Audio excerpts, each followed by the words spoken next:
사도행전 7장입니다. 사도행전 7장 51절부터 56절까지 교도록 하겠습니다.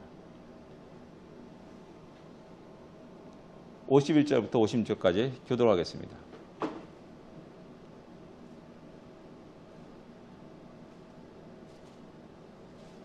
찾으시면 제가 51절 읽겠습니다. 목이 없고 마음과 귀에 할례를 받지 못한 사람들아, 너희도 너희 조상과 같이 항상 성령을 거스르는도다.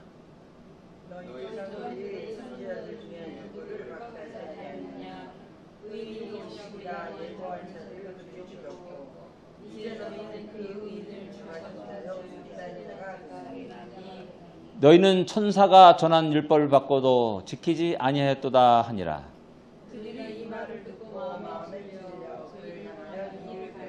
스데반이 성령 충만하여 하늘을 우러러 주목하여 하나님의 영광과 및 예수께서 하나님 우편에 서신 것을 보고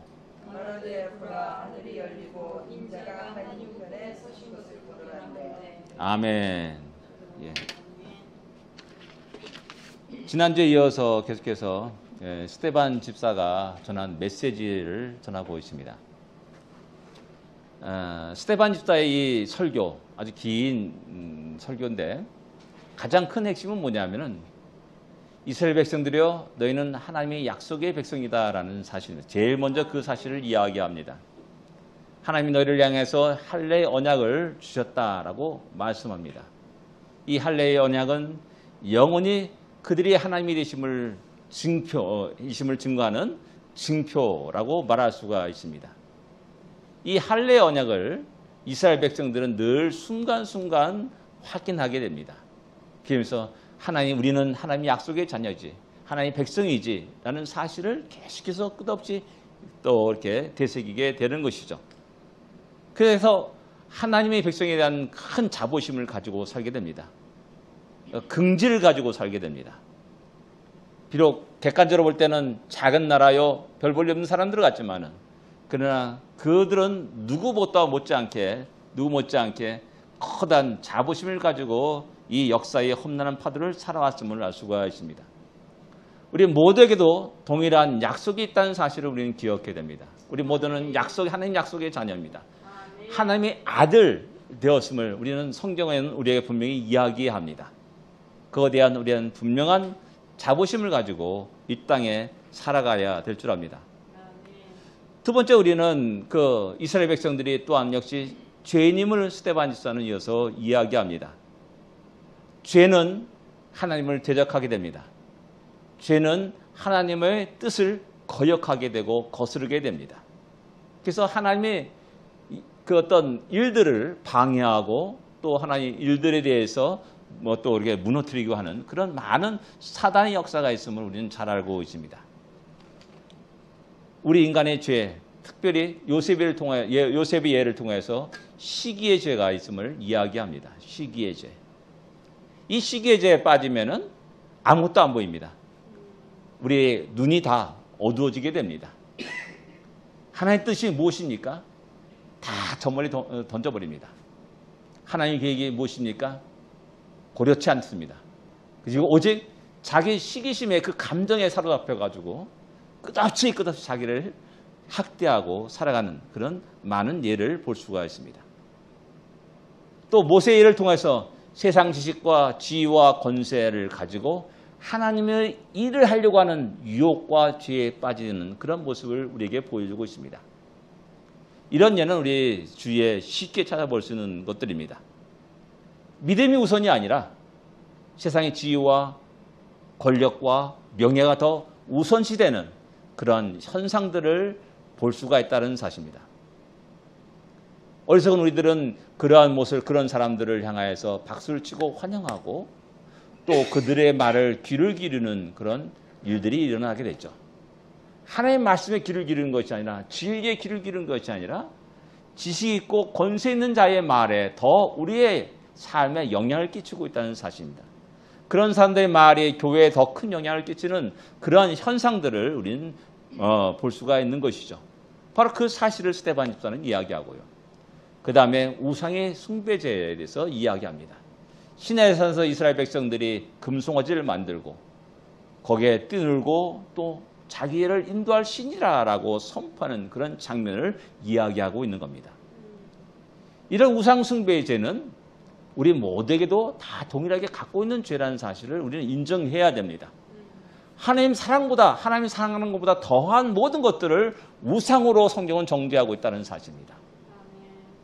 하나님을 절대로 생각하지 않냐고 상대적인 것으로 내려버리는 그러한 어리석음들이 우리에게 일어난다는 사실입니다. 하나님의 영광을 썩어질 짐승으로 바꿨던 우리의 모습을 다시 한번 돌아보아야 됩니다. 하나님보다 돈이 더 중요하고 하나님보다 나의 건강이 더 중요하고 하나님보다 다른 그 무엇이 더 중요하기 때문에 우리는 그것을 추구하면서 살아가는 우리의 어리석은 모습들을 많이 볼 수가 있다는 사실입니다. 그러면서 우리가 생각하는 것은 그럼에도 불구하고 하나님은 구원 계획은 변함없이 계속되었다는 사실을 스데반 집사는 이야기합니다. 인간의 연약한 죄악이 하나님의 뜻을 거역합니다. 그럼에도 불구하고 하나님의 계획은 취소되거나 연기되지 않습니다. 그 사실을 스데반 집사는 이어서 말을 합니다. 하나님은 우리의 죄로 말미암아 우리를 미워하고 우리의 백성을 우리를 버리신 것이 아니라 아브라함과 맺은 그 언약을 꿋꿋하게 지켜나가신 분이심을 스데반 집사는 이야기합니다. 형제들의 시기 때문에 요셉이 노예로 팔려가게 됩니다. 요셉에겐 큰 고통이 일어날 수밖에 없었습니다. 그에겐 육체적 고통이 일어나게 됩니다. 노예로서 그 모든 일들을 감당해야 되고 또 나중에 죄수로서 그 일들을 감당해야 될 큰 육체적 고통들이 그를 짓누르게 됩니다. 또한 심적인 고통이 그에게 있을 수밖에 없었습니다. 형제를 향한 배신감, 형제를 향한 미움과 증오, 또 복수심이 그의 마음속에 있었음을 우리는 쉽게 짐작할 수가 있습니다. 그러나 하나님은 그 요셉을 통하여서 야곱의 가족을 구원하는 일이 되었음을 성경은 말씀하고 있습니다. 또 일찍이 아브라함에게 하신 말씀처럼 다른 땅에서 나그네가 되겠다라는 그 말씀을 이루셨음을 성경은 또한 우리에게 말씀합니다. 즉 뭐냐면은 하나님은 인간의 악, 시기를 이용하여서 한 사람을 애굽으로 보내고 그 한 사람을 통하여서 이스라엘을 구원하셨다는 사실입니다. 곧 뭐냐면 악을 변화해서 선이 되게 하셨다는 사실입니다. 이 사실을 요셉은 나중에 형제들에게 말합니다. 하나님이 생명을 구원하려고 나를 당신들보다 먼저 이 땅에 보내셨다라고 말합니다. 형제들은 시기에 사로잡혀서 악을 행하였지만 하나님은 생명을 구원하려고 먼저 자신을 애굽에 보내셨다는 그 하나님의 거룩한 뜻을 깨닫고 이야기합니다.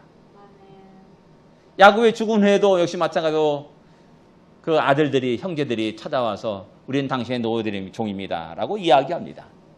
그럴 때 역시 변함없이 요셉은 내가 하나님을 대신하리까 당신들은 나를 해하려 하였으나 하나님 그것을 선으로 바꾸사 오늘같이 많은 백성의 생명을 구원하게 하시려 하였습니다 라고 이렇게 고백하고 말을 합니다.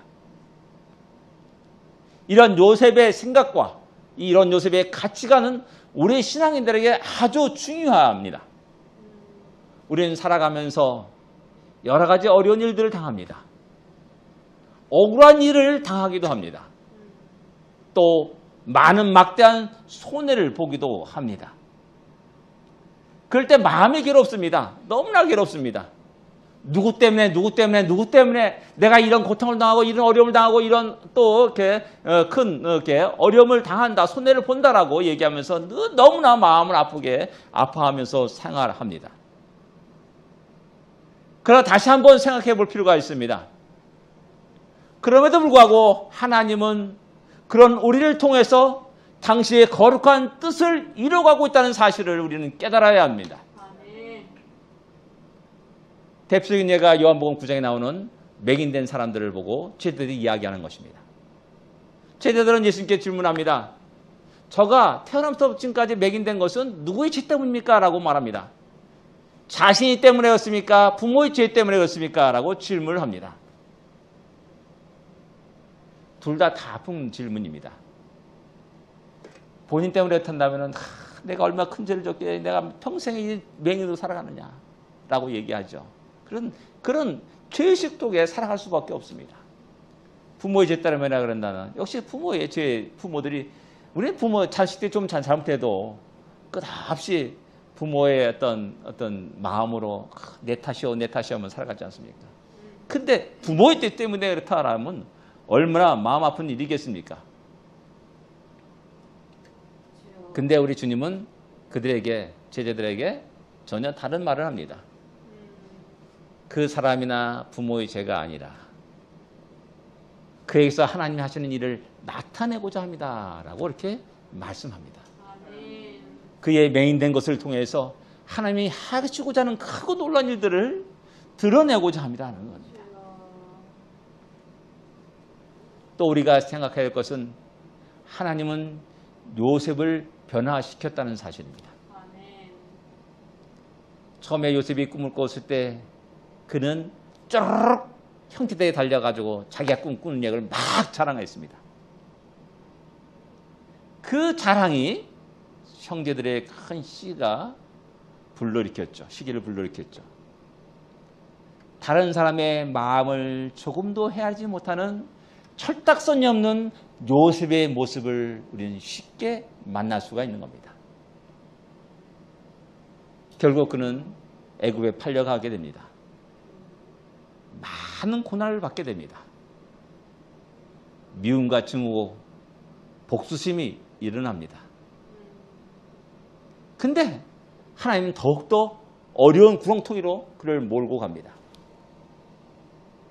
하나님은 그를 지독하게 연단시키셨습니다. 지독하게 낮은 곳으로 내동댕이 쳤습니다.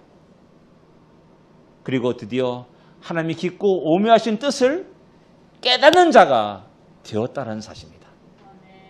오랜 세월을 통해서 그 일을 이루어 가셨습니다.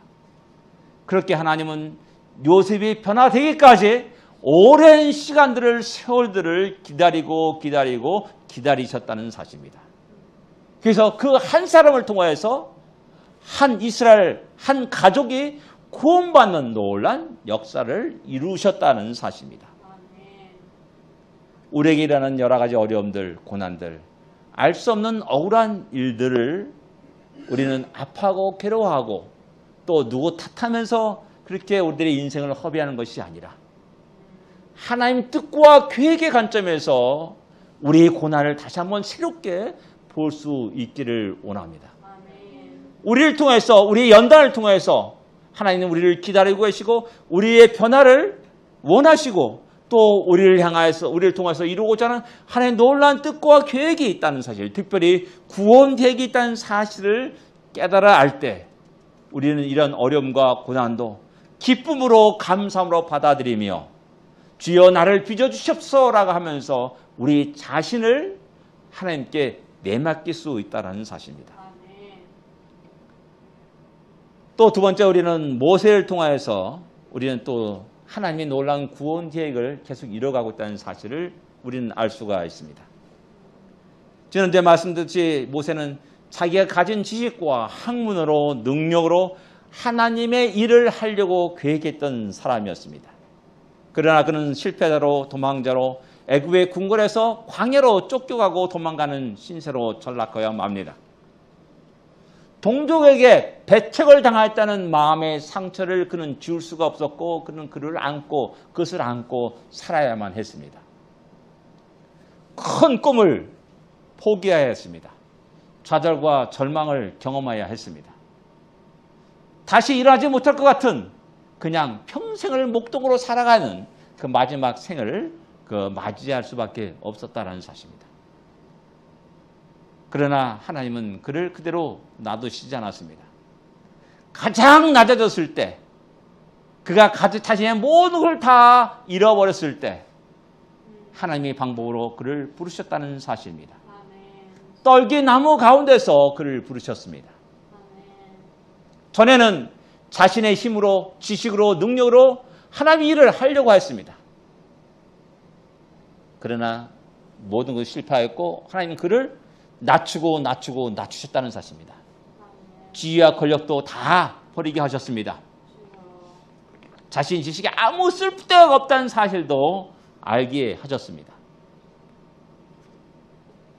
그리고 자기는 아무것도 가진 자가 없다는 사실을 깨닫게 하셨습니다. 출애굽기 3장 1절에 보면은 모세의 40년 광야 생활에 한마디로 얘기합니다. 그게 뭐냐면 모세가 그의 장인 미디안 제사장 이드로의 양떼를 치더니 라고 이렇게 기록하고 있습니다. 모세의 양떼를 치더니 라고 기록하지 않습니다. 장인 미디안 제사장 이드로의 양떼를 쳤다라고 이렇게 성경은 기록하고 있습니다. 모세가 가진 것이 아무것도 없는 겁니다. 완전히 빈털터리가 된 겁니다. 40년을 그렇게 광야 생활한 겁니다. 아무것도 없는 그에게 무슨 소망이 있겠습니까? 그냥 하루하루 살면서 그냥 살아가는 겁니다. 80세 주님의 하나님이 그를 부르십니다. 인생의 말년에 부르셨습니다. 힘이 없고 늙어가지고 지치고 그럴 때 하나님이 그를 부르셨다는 사실입니다. 그리고 하나님 말합니다. 너는 이 지팡이를 손에 잡고 이것으로 이적을 행하라 라고 말합니다. 아무것도 없습니다. 그 손에는 오직 나무 막대기 하나만 있었습니다. 그것을 들고 애굽으로 갑니다. 그것을 들고 바로 앞에 섭니다.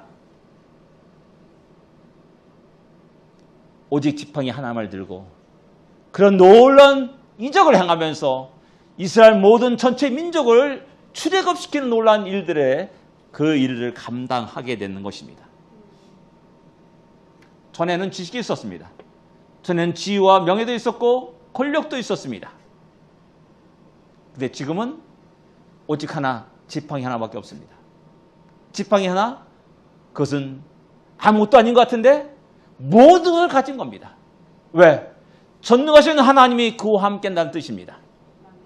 또한 모세는 오직 하나님 한 분만을 의지하고 살아가겠다라는 의미도 됩니다. 오직 주의 말씀에 순종하여 주의 말씀의 뜻대로 자신의 모든 것을 들어가겠다는 그런 고백이 또한 지팡이 하나를 잡고 가는 그의 삶의 고백이라 할 수가 있습니다. 하나님을 의지하는 자로 변하기까지 40년의 세월이 필요가 있고 하나님은 그 시간을 기다리셨다는 사실입니다. 모든 걸 내려놓는 시간이 40년이었습니다. 그리고 때가 되었을 때 드디어 하나님은 그를 통해서 구원의 역사를 이루어 가십니다. 아멘.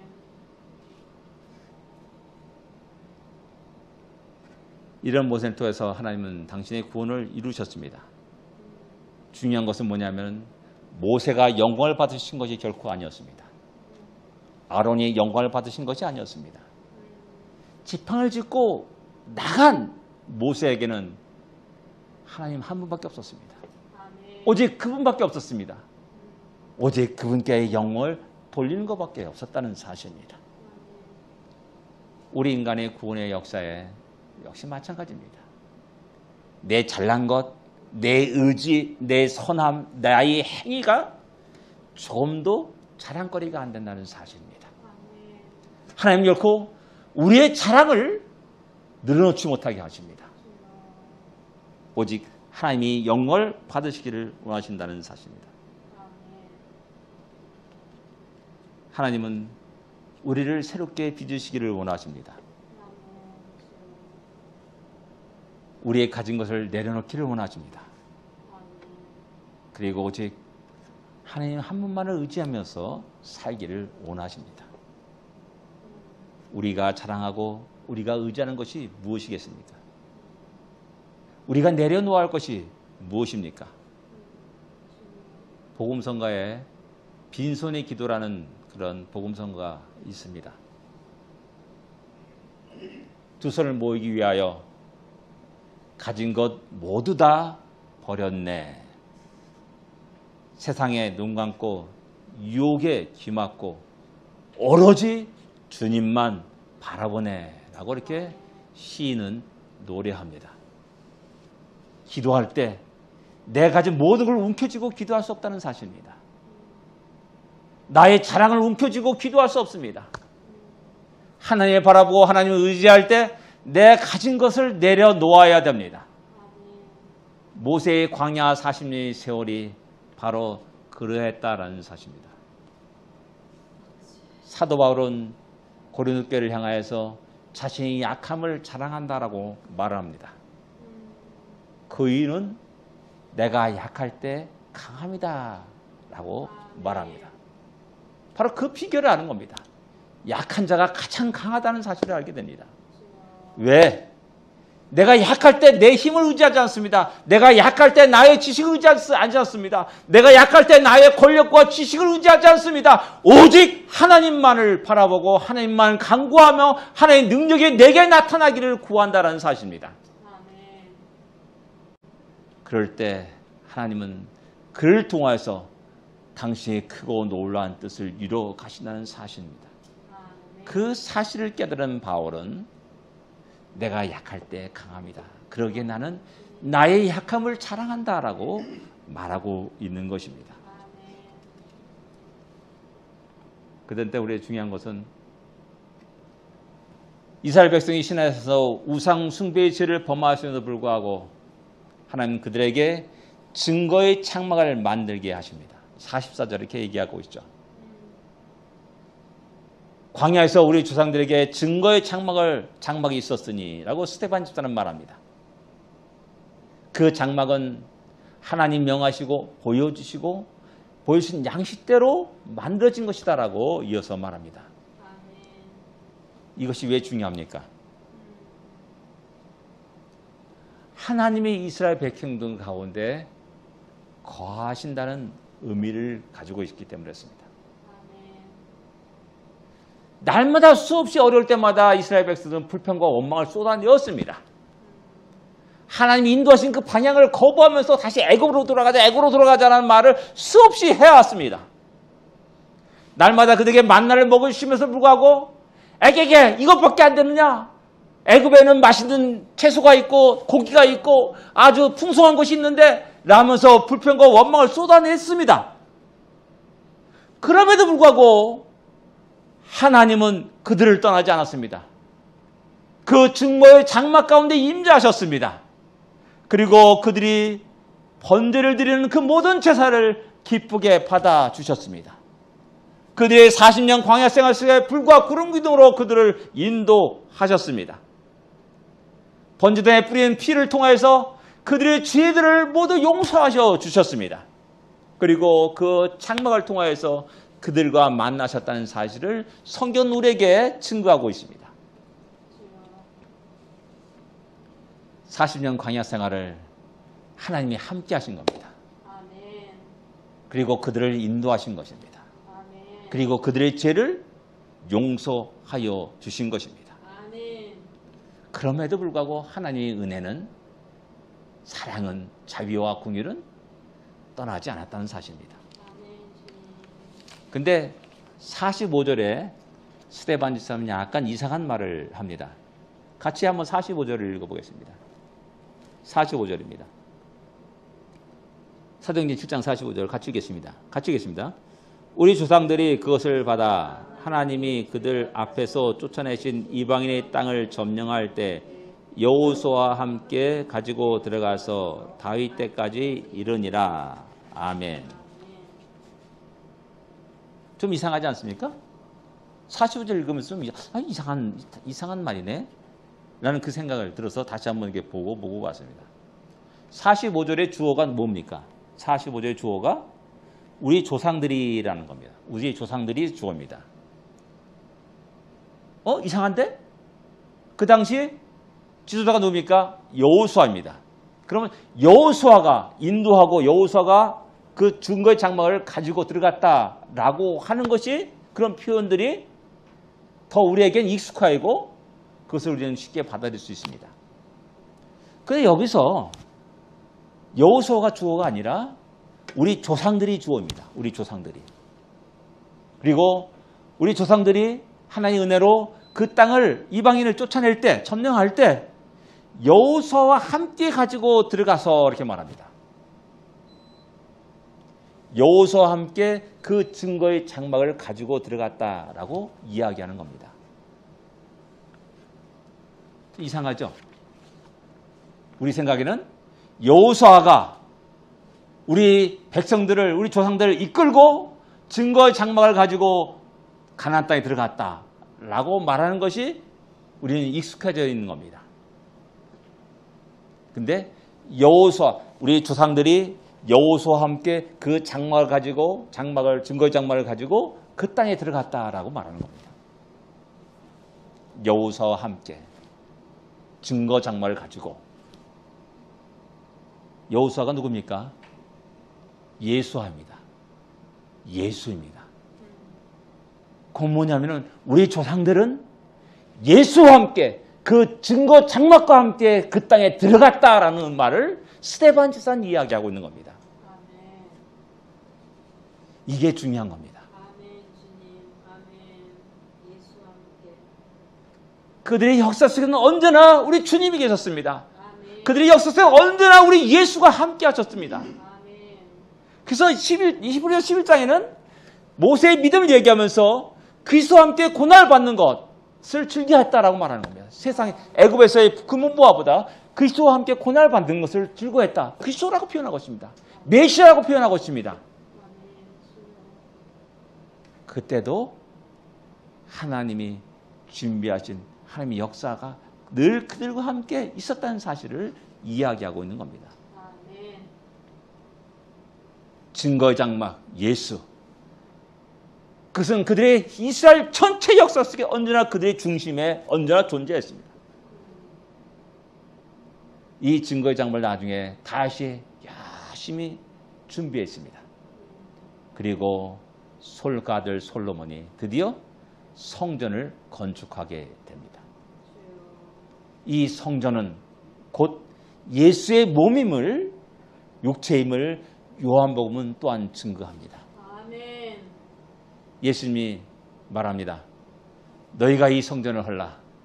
내가 사흘 동안 일으키리라 라고 말씀합니다. 사람들은 도대체 이해를 못했습니다. 우리가 40년 동안 이 성전을 건축했는데 야 사흘 동안 이렇게 세운다니 이 말이 도대체 있을 수 있는 말이냐 라고 이야기합니다. 그리고 그 다음 절에 제자들이 나중에 성령의 역사 속에서 그것을 깨닫게 되었다라는 사실을 기록하고 있습니다. 이 성전은 이스라엘 역사 가운데 늘 언제나 그 중심에 있었습니다. 떠난 적이 없었습니다. 늘 그들은 불순종했습니다. 늘 그들은 범죄했습니다. 늘 그들은 우상을 섬기며 살았습니다. 바알과 아세라 목상을 섬기며 살았습니다. 그럼에도 불구하고 언제나 그들의 중심에 늘 언제나 존재하였습니다. 그러나 때가 되었을 때, 도가 지나쳤을 때 하나님은 그들을 드디어 심판하십니다. 그것들을 무너뜨렸습니다. 돌 위에 돌 하나 남지 않게 하였습니다. 에스겔서 10장에 보면은 하나님의 영광이 하나님의 성전을 떠나는 장면을 이야기하고 말씀합니다.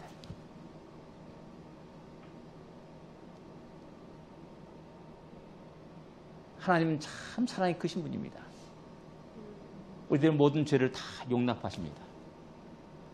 오래 참고 기다리면서 우리를 기다리십니다. 그러나 우리가 계속해서 불순종할 때, 계속해서 하나님을 대적할 때 하나님은 우리를 발로 차버리신다는 사실입니다. 우리는 그 역사를 지금 보고 있습니다. 그 성전이 세워졌던 그곳에는 무엇이 있습니까? 성전이 아니라 모습과 세워진 겁니다.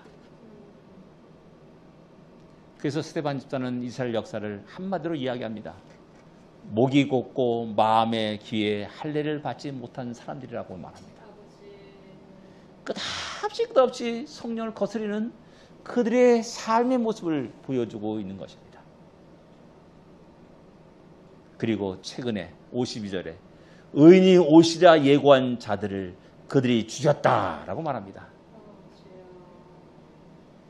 이제 너희는 그 의인을 잡아준 자요 살인자가 되었다. 곧 예수를 죽인 살인자라고 말씀하는 겁니다. 하나님은 계속 그들 가운데 계셨습니다. 그들을 용서하였습니다. 그리고 구원하셨습니다.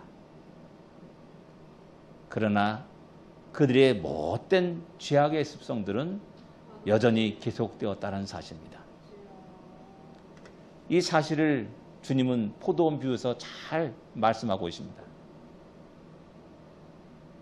종들에게 포도를 맡기고 농부들에게 그것을 맡겼습니다.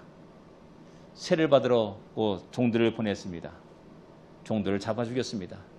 또 다른 종들을 보냈습니다. 잡아 죽였습니다. 더 많은 종들을 보냈다라고 말합니다. 그들 역시 잡아 죽였습니다. 최후에는 아들을 보내면서 이들을 최선도 아들은 존대할 것이다 라고 생각하면서 아들을 보냈습니다. 그러나 그들은 그 주인의 뜻과는 정반대로 그 아들을 쳐서 죽이는 그런 엄청난 죄를 범하고 말았다는 사실입니다. 그러나 하나님은 그 사건을 통해서 그 일을 통하여서 또 다른 하나님의 놀라운 구원 계획이 있음을 모든 인류들에게 선포했다는 사실입니다. 하나님의 오묘하신 계획입니다. 감추진 계획입니다. 전혀 우리 인간이 생각할 수 없는 방법으로 그 구원을 완성시키셨다는 사실을 말씀합니다. 그 말씀이 뭐냐? 스데반 집사가 하늘으로 보니까 인자가 하나님 우편에 계시는 것을 본다라고 말하면서 그 사실을 그 앞에 있는 모든 사람들에게 이야기합니다. 보라! 인자가 하나님 우편에 서셨다라고 이야기합니다. 보라! 그가 바로 예수 그리스도시다라고 이야기하는 겁니다. 우리가 그렇게 기다렸던 메시아다라고 말하는 겁니다. 너희가 죽인 그가 메시아다. 하나님이 그 특별한 방법으로 우리가 생각 수 없는 방법으로 그런 구원의 길을 우리 모두에게 펼쳐 놓으셨다라고 이야기하고 있는 겁니다. 사도 바울은 이러한 하나님의 깊고 오묘한 방법을, 구원의 방법을 깨닫고 이야기합니다. 깊도다 하나님의 지혜와 지식에 부요하며 라고 노래합니다. 누가 감히 그 하나님의 지혜와 지식을 측량할 수 있냐라는 겁니다. 근데 중요한 것이 또 하나 있습니다. 이 스데반 집사의 말을 듣는 자들이 누굽니까? 대제사장들이었고 사내들인 공회원들이었습니다. 당대 지도자들이었습니다. 종교 지도자들이었습니다. 그들은 성경을 너무나 잘 알고 있는 자들이었습니다. 날마다 성전에 올라가 기도하는 자들이었고 하나님께 제사드리는 자들이었습니다. 그런데 자기 앞에 찾아온 메시아를 보지 못하였습니다. 그 메시아를 죽였습니다. 다시 한번 말씀드립니다. 종교 지도자들이었습니다. 성경을 너무나 잘 알고 있는 자들이었습니다. 날마다 기도한 자들이었습니다. 날마다 하나님께 제사드린 자들이었습니다. 이 자들이 오늘 이 시대에 누구입니까? 혹시 우리는 아닙니까? 나는 아닙니까? 우리는 아닙니까? 이 스데반 집사의 설교를 그런 의미에서 우리는 귀담아 들어야 됩니다. 함부로 그 시대의 사내들인 공회원, 대제사장들, 제사장들, 서경과 율법사들을 정죄하고 심판하고 별 볼 일 없는 믿음이라고 이야기하는 것이 아니라 그들의 모습이 오늘 나의 모습이요 우리의 모습이 아닌가. 나도 목에 마음의 할례를 받지 못하고 목이 곧은 백성은 아닌가. 교만한 자가 아닌가. 마음을 닫고 살아가는 자가 아닌가. 돌이켜 보아야 된다는 사실입니다. 그래서 다시 한번 하나님이 우리를 오래 참고 기다리는 그 하나님 모습을 우리가 깨닫고 아멘. 우리 자신을 새롭게 하고 날마다 우리 안에 있는 묵은 땅을 기경하고 다시 한번 우리가 진정으로 하나님의 뜻에 복종하고 그 말씀에 귀를 기르며 오직 하나님 한 분만을 바라보고 의지하고 그분의 말씀에 순종하며 살아가는 우리가 되어야 된다는 사실입니다. 아멘. 기도하겠습니다.